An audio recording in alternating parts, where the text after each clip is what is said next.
अस्सलाम वालेकुम, welcome back. उम्मीद करता हूँ आप खरीद से होंगे। टेस्ट मैच की बात करते हैं जनाब। इंडिया की पोजीशन इस टाइम बहुत मजबूत हो चुकी है और सबसे ज़बरदस्त चीज़ कि कप्तान शुभमन गिल ने 200 रन बना लिए हैं। उन्होंने डबल 100 कंप्लीट कर लिया है और तारीफ़ करनी पड़ेगी यार, जिस तरह कप्तानी इनिंग्स उन्होंने खेली। हालांकि एक टेस्ट मैच इंडिया हार चुका है उनकी कप्तानी में और इस टाइम आप सोचें कि उस पर कितना प्रेशर है, लेकिन उसके बावजूद 200 रन करना मेरे ख्याल में बहुत बड़ी अचीवमेंट है, वो भी एक नए कप्तान के लिए। और ऐसा कप्तान जिसको फर्स्ट टाइम एक चैलेंज सीरीज़ मिली है, वो भी इंग्लैंड में। और आपको पता है कि इंग्लैंड में खेलना इतना आसान नहीं होता, वो भी एशियन टीमों के लिए, ठीक है।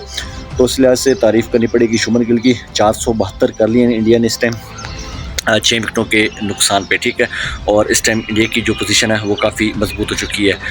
गिल ने जो इनिंग्स खेली है, मेरे ख्याल में गिल ने इंडिया को इस टेस्ट मैच में कम से कम सेव कर लिया, ठीक है। अब आप सोचेंगे कि यार पहले टेस्ट मैच में पहली इनिंग्स में भी 478 किया इंडिया ने, बिल्कुल इस तरह किया है। लेकिन इस दफ़ा इंडिया की जो सोच है वो थोड़ी सी डिफरेंट लग रही है। अब वो 478 नहीं लग रहे, मुझे लगता है कि इंडिया लंबा स्कोर करेगा, ठीक है। और इंडिया अगर इसी तरह जिस तरह गिल खेल रहा है, इंडिया की ये सोच है कि आखिरी सेशन जो है इंग्लैंड को दिया जाए, वो भी 600 सवा 600 रन करने के लिए। अगर तो इंडिया 600 550 रन कर लेता है तो भाई बहुत मुश्किल हो जाएगी इंग्लैंड के लिए। और इंग्लैंड ने एक दफ़ा फिर मेरे ख्याल में ब्लंडर किया है, टॉस जीत के पहले बॉलिंग का फैसला। ज़रूरी नहीं होता कि हर दफ़ा आपका फ़ैसला अच्छा साबित हो। पहला टेस्ट मैच इंग्लैंड जीत गया, चलें वो जो चीज़ें थी वो छुप गई, ठीक है। अगर इंग्लैंड वो पहला टेस्ट मैच हार जाता तो भाई जो टॉस वाला था ना फैसला, वो बेन स्टोक के गले पड़ जाना था। और अब भी बेन स्टोक ने ऐसे ही किया। मुझे समझ नहीं आ रही, बेन स्टोक को जब पता है कि फ्लैट विकेट है तो फिर भी खुद बैटिंग करें, खुद बैटिंग करके 5 550 600 करें, ठीक है। लेकिन उन्होंने इंडिया को बैटिंग क्यों दी? मेरे ख्याल में जो फैसला टॉस वाला है एक दफ़ा फिर गलत साबित होने वाला है।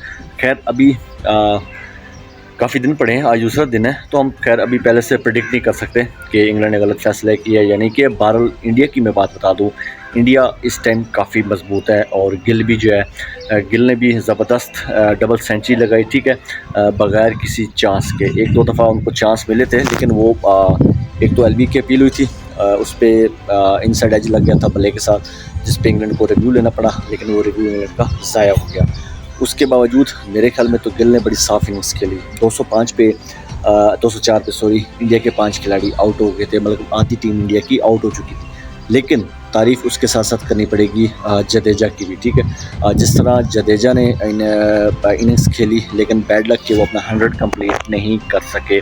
और उन्होंने जो पार्टनरशिप लगाई है वो सब काबिल दीद है। कप्तान का साथ दिया, मेरे ख्याल में गिल के साथ साथ जडेजा की भी तारीफ़ करनी पड़ेगी।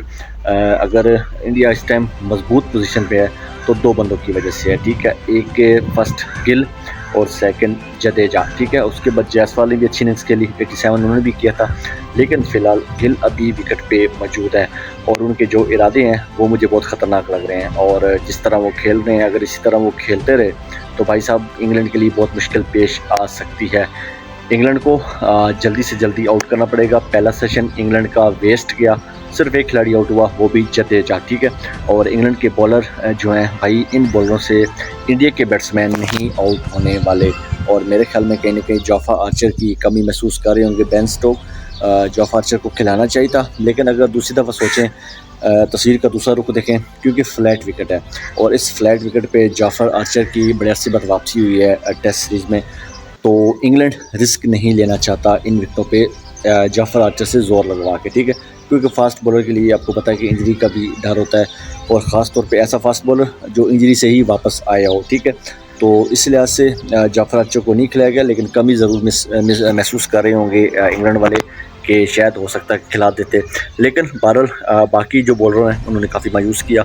स्पिनर की तो भाई इस विकेट पे कोई वैल्यू नहीं है। मैं आपको एक बात बता दूं, स्पिनर, मैं शुएब बशीर की बात कर रहा हूँ, जिस तरह वो बॉलिंग कर रहा है उसकी इस विकेट पे कोई वैल्यू नहीं है। इंडियन बैट्समैन उनसे आउट नहीं होने वाले। हाँ, ये एक बात है कि इंडियन स्पिनर जो है वो इंग्लैंड को तंग कर सकते हैं। बहरहाल देखते हैं अब इंडिया कहाँ तक जाता है। बहरहाल ये तो अब डिपेंड करता है कि कप्तान किस हद तक जाते हैं, डिक्लेयर करते हैं, या भी वो लंबी इनिंग्स खेलेंगे। Well played Shubman Gill. India ने अपना जो टेस्ट है मेरे ख्याल में एटलीस्ट सेव कर लिया। इस वीडियो में इतना ही। दुआ में याद रखिए, चैनल लाजमी सब्सक्राइब करें। फिर मुलाकात होगी। अल्लाह हाफिज़।